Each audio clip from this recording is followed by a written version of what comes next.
Salut à tous, Alec Trading, j'espère que vous allez bien, j'espère que vous passez une bonne semaine. Je vais revenir sur l'euro USD, sur deux trades que j'ai fait ce matin.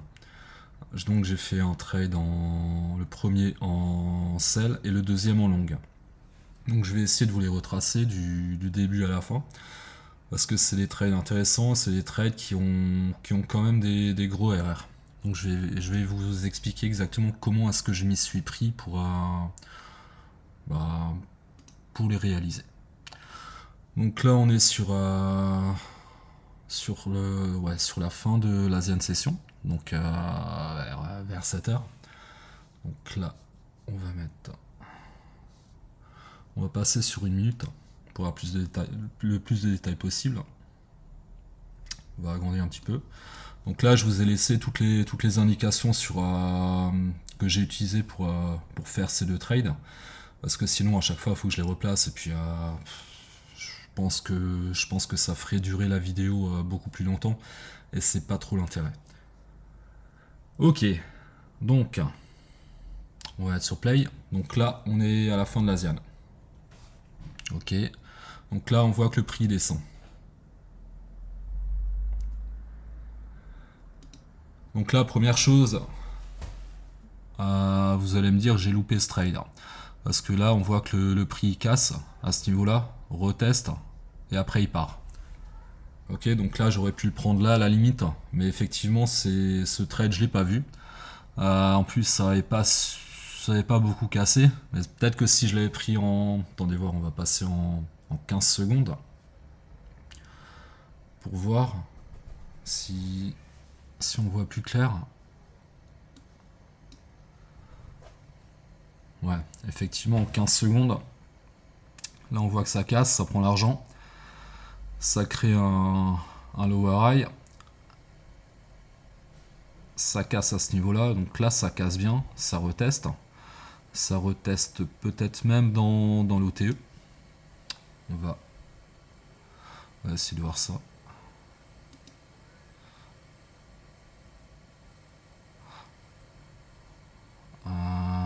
Ouais, pile poil. Pile poil au 0,618. Donc effectivement, ce trade là, j'aurais pu le prendre. Mais comme dit, voilà, je l'ai loupé. Donc je me suis dit, tant pis, je vais pas le prendre en cours de route parce que ça sert à rien. Donc on va repasser en une minute. Donc voilà, j'ai continué, j'ai attendu une autre opportunité. Donc là, je voyais que le prix descendait. Donc il descendait bien. Donc attention, ça c'était une distrib. On va dire BC, UT, UTAD. Donc là ça casse, reteste, une distrib. Mais qui dit distrib ne veut pas forcément dire que le prix va cracher. C'est peut-être simplement un retracement qui a eu du grand mouvement haussier. Ok, donc là on continue. Donc là ça retrace. Voilà. Donc là, donc les pointillés là, entre 8h et 9h. Donc c'est la session de Francfort. Donc c'est ce que j'ai indiqué là. Donc là, on va voir ce qui se passe dans la session de Francfort. Donc là déjà, on peut voir qu'il y a une arrêt de la tendance baissière à ce niveau-là. Il y a une grosse réaction haussière qui casse la structure à ce niveau-là. Donc on peut en déduire que c'est un SC. SC, AR, ST, ça prend la liquidité du AR. Donc c'est potentiellement une accumulation en une minute qui est en train de se faire. Maintenant il faut réfléchir à cette accumulation. Comment dire, qu'est-ce qu'elle est censée prendre cette accumulation. Donc là on voit que... Attendez voir, je vais avancer encore un petit peu. Ok. Donc là, on a le haut de la session de Francfort. Donc là, c'est potentiellement une liquidité, une grosse liquidité à prendre, d'autant plus qu'elle est confluée avec un equal high. Donc deux points au même niveau. Donc à ce niveau-là et à ce niveau-là. Donc là, potentiellement, on aurait SC, AR, ST, on prend le AR. Donc pour ceux qui connaissent Wyckoff, sur une accumulation, il y a SC à RST. Donc il y a STB au minimum qui prend la liquidité du SC, voire Spring qui prend la liquidité du STB. Donc il y a deux possibilités, hein. C'est ou SC, STB, ou alors SC, STB et Spring. Mais en général, en règle générale, il y a quand même un Spring. Donc là, on continue pour voir ce que le prix nous fait.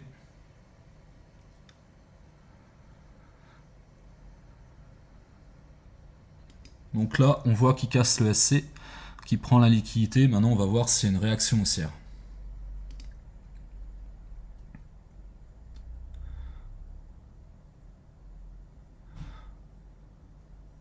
Donc effectivement, il y a une réaction haussière. Maintenant, qu'est-ce qu'on... Voilà. Maintenant, on peut réfléchir comme ça. Donc là, on a le SC, AR, STB qui a pris le SC. Donc potentiellement, il y a un Spring à prendre. Et qu'est-ce qu'on voit aussi? On voit que le STB correspond avec le Francfort Low. En fait, le STB, c'est la session, le bas de session de la session de Francfort. Donc il y a deux... Donc ouais, c'est quand même une grosse liquidité à prendre et c'est conflué avec un potentiel Spring qui irait chercher plus bas pour potentiellement aller chercher plus haut et casser le Francfort High et l'Asian High, voire aller plus haut pour un retournement baissier par la suite. Mais bon, ça on verra plus tard. Donc là on continue. Donc là on voit aussi que donc là ça monte en escalier. Donc potentiellement une distribution qui est en train de se faire justement pour aller chercher le STB et faire un Spring. D'accord? Donc ça c'est ce que j'ai noté. Parce que je me suis dit pour aller chercher la liquidité du STB, il va bien falloir faire une manipulation. Donc une distribution pour aller vers le bas. Ok? Donc là on garde en tête qu'il y a aussi une zone d'imbalance à combler. Là on continue. Donc là, potentiellement, on a un BC. Alors, donc là, on va dire le PSI, BC, AR, ST, SOW, ou alors BC, AR, comme vous voulez. Donc là, il y aurait un UT et un UTAD. Ok? Donc là, on continue. Donc, dans une distribution, il y a BC, UT. C'est comme dans une accumulation. Il peut y avoir BC, UT, ou alors BC, UT et UTAD. Mais dans la grande majorité des cas, une distribution, c'est en 3 étapes, BC, UT, UTAD. Donc on continue. Donc logiquement, le BC doit être cassé. Donc là, si on va en petite time frame, on arriverait, je pense, à avoir une micro-accumulation pour justement prendre la liquidité du BC et faire un UT.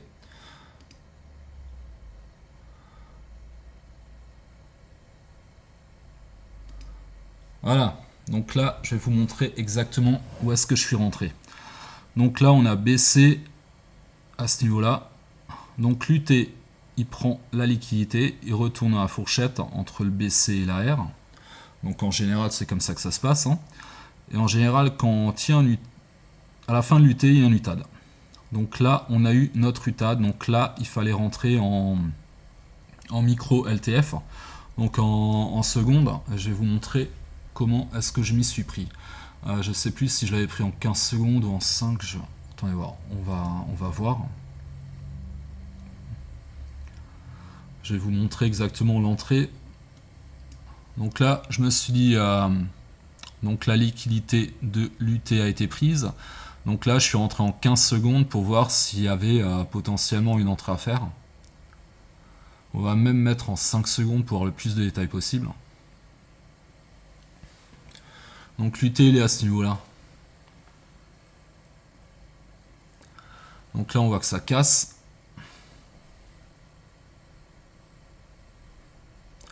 Donc là en 5 secondes on a une cassure de structure. D'accord? À ce niveau là. Donc moi je suis rentré ici au 0,618 de cette structure là. D'accord? La dernière, la structure qui casse en fait, qui casse ce niveau là. Je vais vous le montrer le niveau, ça va être plus simple. Voilà, la cassure, la structure, on va dire qu'elle est, elle est cassée à ce niveau-là. Donc ça validerait un potentiel retournement de marché. Donc là, tout simplement, j'ai attendu un retracement. Je me suis dit entre 0,618 et 0,786. Donc là, le prix, il est arrivé à 0,6... Ouais, j'arrive plus à parler aujourd'hui. Donc à 0,618, donc il y a eu une réaction haussière. Il est retourné, je l'ai pris là. Ok. Donc, le short, position short. Donc je l'ai pris à ce niveau-là. Le SL, donc logiquement je l'ai mis là. Et le take profit, là je vais vous montrer, je vais repasser en 1 minute.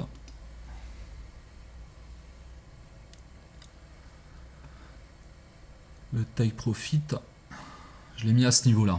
Au niveau tout simplement du STB qui est conflué avec le Francfort Low. Donc je l'ai mis à ce niveau-là. D'accord? Donc je me suis dit que si réellement c'était une accumulation, donc SC, STB, il fallait un spring. Et vu qu'il y avait cette liquidité à prendre, confluée avec le STB, je me suis dit le minimum à aller chercher, c'est casser le Francfort Low. Ok? Donc dans un premier temps, c'est la target minimale et ça faisait un RR de, vous voyez là, 13,43. Ce qui est très bien. Donc là on continue.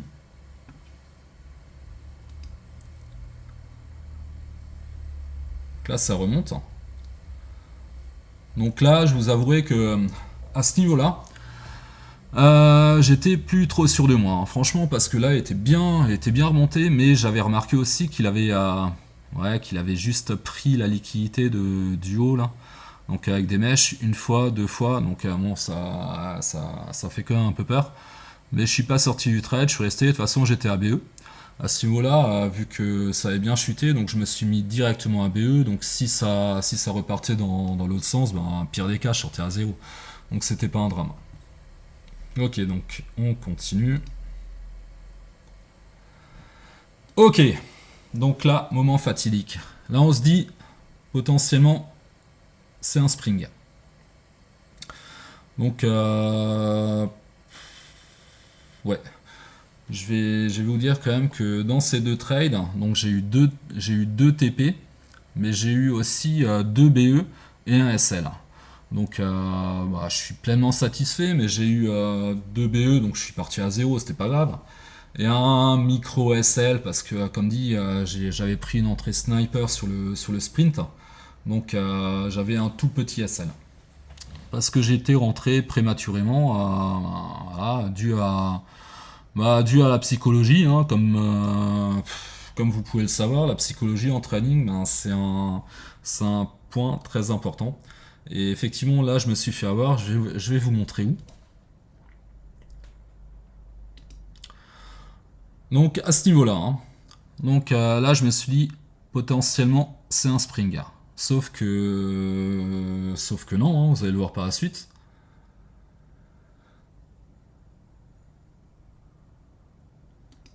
Parce que là, on voit... Donc là, il y a un equalike qui s'est créé. Donc je me suis dit, c'est bon signe, ça veut dire qu'il y a la liquidité à prendre et qu'elle va être prise. Sauf que là, à ce niveau-là, elle l'a pris un petit peu, donc juste avec une mèche. Mais il n'y a pas eu de break of structure, il n'y a rien eu. Donc c'est moi qui suis rentré un peu trop tôt en position. Donc là, je me suis pris c'était un BE ou un SA, je me souviens plus. Bref, ça n'a pas d'importance. Là, on continue. Donc là, à ce niveau-là, c'était pas le vrai sprint. Spring, pardon. Donc là, c'était un fake, un fail. Et tout simplement, je me suis fait avoir. Bon, après, c'est pas grave, comme dit, il n'y a aucun trader qui a 100% de réussite. Là, je suis pleinement satisfait de ma journée. Et mais bon, comme dit, j'ai fait 2 BE ou un BE, un SL. Mais bon, comme dit, une perte minime. Pour des gains qui sont quand même des bons gains, quoi. Comme dit, le premier RR de quasiment 14, et le deuxième, on va le voir par la suite. Pareil, je vais vous l'expliquer aussi, hein. Donc là, pareil, hein. Là, à ce niveau-là. Donc là, ça casse légèrement, ça, on va dire. Ceux qui chipotent, il va dire ouais, il y a break of structure à ce niveau-là. Vous voyez? Attendez, je vais vous l'entourer. À ce niveau-là, ouais, vite fait, hein. Donc pour moi, ça c'est pas un break of structure, hein. Pour moi, c'est juste une petite prise de liquidité pour une continuation baissière. En plus, là, on pouvait. Ouais, mais je l'ai pas vu tout de suite. On pouvait se dire qu'il y avait potentiellement une distribution qui se mettait en place pour aller justement plus bas. Ou alors retester la zone du sprint, si c'était un sprint. Un spring, pardon, je sais pas ce que j'ai avec le sprint aujourd'hui. Pourtant, j'ai pas couru. Bref, avec le spring. Mais en l'occurrence, là, c'était pas un test. C'était pas un spring de toute façon, hein. Donc là, on va le voir. C'est dommage parce qu'en plus là il y avait une zone d'imbalance à combler et potentiellement une zone là à ce niveau-là où le prix pouvait retourner pour remonter, mais bon ça c'est pas fait. Donc là le prix travaille, fait sa vie. Voilà, ok. Donc là BE ou SL, je ne me souviens plus, hein, bref. Donc là potentiellement, non même pas, ça casse pas le... Non, ça casse pas encore.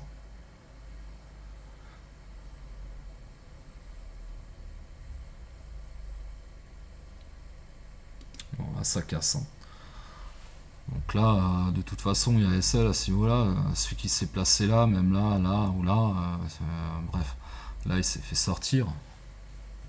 Alors moi, qu'il ait mis son SL, je sais pas, tout en bas, mais bon, à ce moment-là, le mec, il est pas tout à fait net.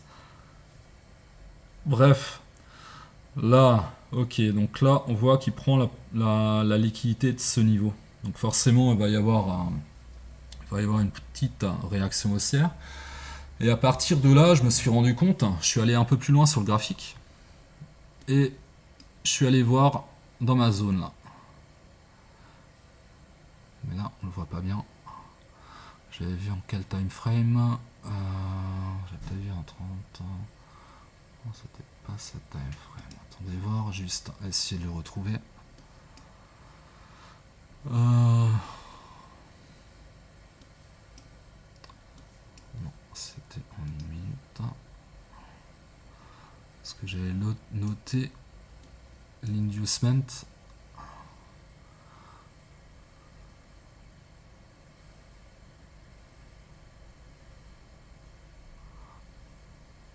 C'était encore en 3 minutes.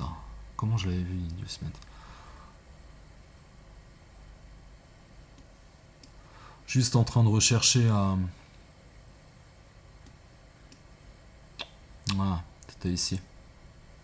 Donc là, il y avait un bel inducement à prendre. Ici. Vous voyez la mèche noire qui est tout de suite ravalée. Donc ça, c'est une grosse incitation baissière. Vous voyez, ça incite à vendre. Et ensuite, ça part. D'accord? Donc là, c'est quand même un... Bah, il se voit, hein, c'est vraiment l'inducement. On peut pas le rater, celui-là, hein. C'est vraiment, on va dire, une signature algorithmique. Parce que, comme dit, là, ça descend, donc ça incite vraiment les gens à vendre. Sauf que après, c'est ravalé tout de suite et le prix part. Donc là, c'est potentiellement une zone intéressante à venir chercher avant de remonter. Donc je me suis dit, le spring, peut-être il va être dans cette zone. Donc j'ai tout simplement, je me suis plus placé après, hein. J'ai simplement attendu que le prix a cherché à cet inducement. Donc s'il partait sans moi, tant pis. Et mais voilà quoi, c'était dans ma stratégie. Donc je me suis dit, j'attends que l'inducement soit pris et ensuite on verra. Donc là, on repasse en 1 minute.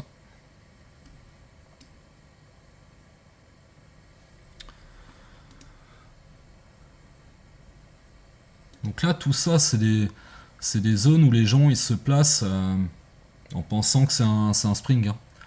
Donc c'est pour ça qu'il faut repérer vraiment des zones cohérentes. Donc là, en l'occurrence, cet inducement qui avait du sens. Là, franchement, si bon, après, comme dit, ça aurait pu partir dans l'autre sens. C'est que des probabilités le training. Mais je me suis dit, vu que cet inducement, il est là, il va être pris. Potentiellement, ça va correspondre au spring. En haut, il y a une trend line de liquidité qui est en train de se former. Donc, il y a une cause à ce niveau-là. Il y a une cause à ce niveau-là. Donc, un 3 points de contact. Hein, donc, une zone de résistance. Il y a cette imbalance. Et il y a le Frankfurt High, l'Asian High. Donc, il y a des liquidités quand même à chercher vers le haut. Donc voilà, donc j'ai simplement attendu que le prix il revienne sur l'inducement.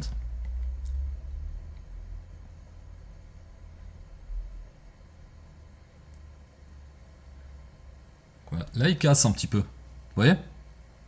Là il casse. Il prend un petit peu de liquidité, mais bon, comme dit, c'est pas cassé ça. C'est vite fait prendre un petit peu de liquidité et après il va repartir. Ok, donc là ça chute.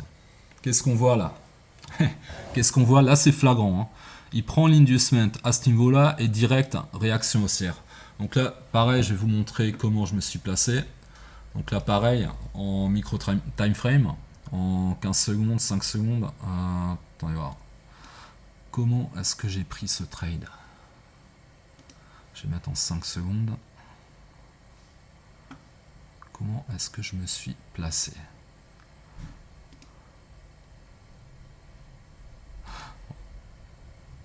C'était à ce niveau-là. Vous voyez?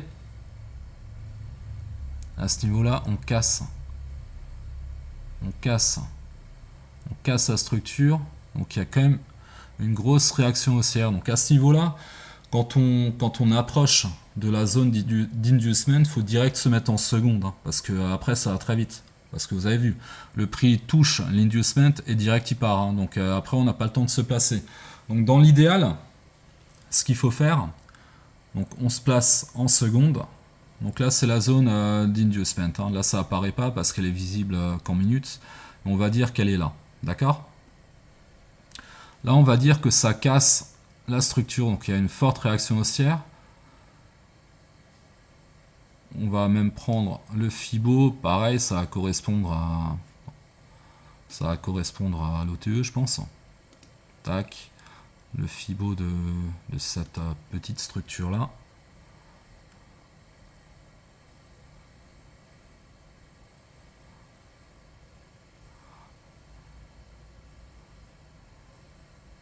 Ouais, quasiment.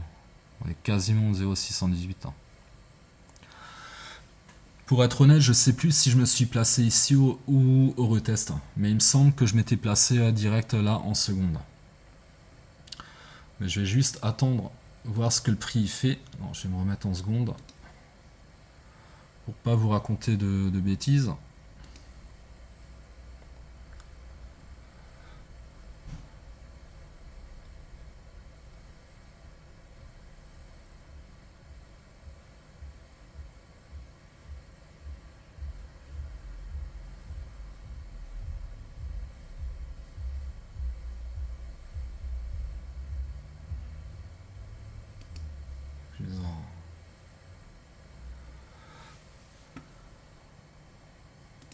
Parce qu'il me semble que je m'étais placé au 0,618. Alors, c'était pas ici non plus. On va continuer.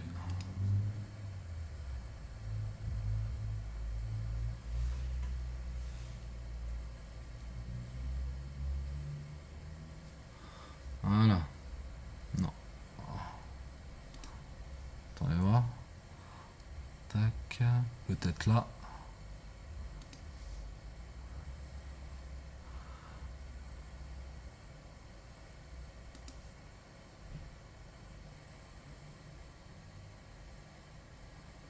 Ah, c'était ici.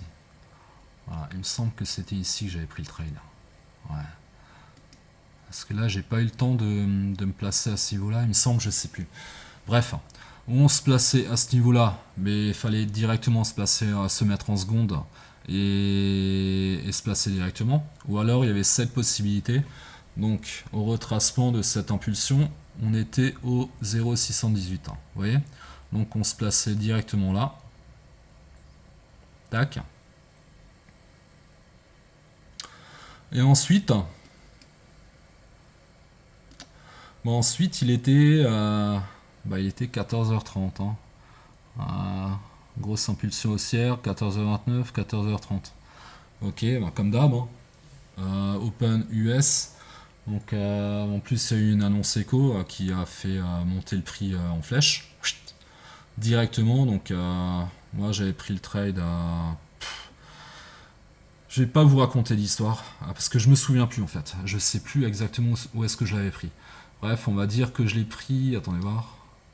Position longue. Je l'ai pris... tac tac. Il me semble que je l'avais pris à ce niveau-là. Franchement, il me semble que je l'avais pris à ce niveau-là. Mais en seconde. Donc j'étais un peu plus... j'avais encore un plus petit stop loss. Bref, on va se mettre là. Et donc, j'avais tout simplement visé l'Asian High. Donc, j'aurais pu viser beaucoup plus haut, dommage. Mais bon, je me suis dit, je vais pas être trop gourmand. Comme dit, on sait jamais. On sait jamais. Ça se trouve, le prix aurait très bien pu prendre l'Asian High. Et comme c'est une grosse liquidité avec la Francfort High, faire directement une réaction baissière et aller plus bas. Donc, je me suis dit, hop, je m'arrête à l'Asian High et puis terminé. Voilà, donc ça faisait quand même un RR de 8, ce qui est pas mal. Donc on avait un RR de 13 et un RR de 8. Donc confiance que le prix allait monter, donc c'est simple. La trendline, là pareil, la trendline, Francfort High, Asian High. Là il y avait une zone en gros time frame où le prix devait retourner. On voyait que le prix faisait une schématique d'accumulation. Donc là, en une minute, SC, STB, Spring. Donc là, il a pris l'inducement à ce moment-là. Donc franchement, j'étais tellement quasiment sûr que le prix allait réagir sur l'inducement que j'aurais presque pu faire un buy limit à ce niveau-là. Et puis comme ça, j'aurais mis un SL juste en dessous juste en dessous de l'inducement. Et puis voilà, c'était réglé quoi. Mais bon, j'ai pas fait comme ça parce que je suis pas fan des buy limit parce que j'aime bien être quand même devant l'écran, on sait jamais ce qui se passe. Donc voilà, j'ai pris comme ça. Donc ça fait un RR de 13 et un RR de 8 pour aujourd'hui. Donc avec un ou deux BE et un petit SL. Voilà, donc c'est une bonne journée. Je me suis fait avoir par ma psychologie. J'ai voulu rentrer trop tôt sur la prise du Francfort Low. Donc en pensant que le sprint était là, et effectivement, voilà, il suffit de chercher un peu plus loin. Vraiment, il faut décortiquer le graphique. Il faut vraiment l'observer, le décortiquer, vraiment voir les zones pertinentes. Qu'est-ce que va faire le prix? Où est-ce qu'il veut aller? Qu'est-ce qu'il doit chercher? Comment est-ce qu'il va manipuler les gens pour y aller? Voilà, c'est tout ça. Ça, c'est le trading. Vraiment imbriquer les différents concepts. Donc là, en l'occurrence, donc il y avait les concepts de liquidité. Donc tout ce qui est liquidité, donc l'Asian, Francfort, les liquidités internes. Donc c'est donc les supports, les trendlines de résistance. Donc il y avait du week-off aussi. De toute façon, je vous l'ai déjà dit, week-off c'est dans toutes les time frames. Donc là c'était en une minute, mais quand je descends en seconde, j'ai aussi du week-off. Donc l'idéal c'est de trouver une zone, par exemple en 3 minutes ou en une minute, et quand on est dans cette zone, tout simplement descendre en time frame, et puis et puis regarder s'il y a une accumulation qui se passe pour faire monter le prix. Voilà, j'espère que j'ai été clair, j'espère que ça vous a plu. Si vous avez des commentaires, n'hésitez pas à me laisser des commentaires, et n'hésitez pas non plus à me mettre des likes, c'est toujours plaisir. Voilà, bonne journée, ciao.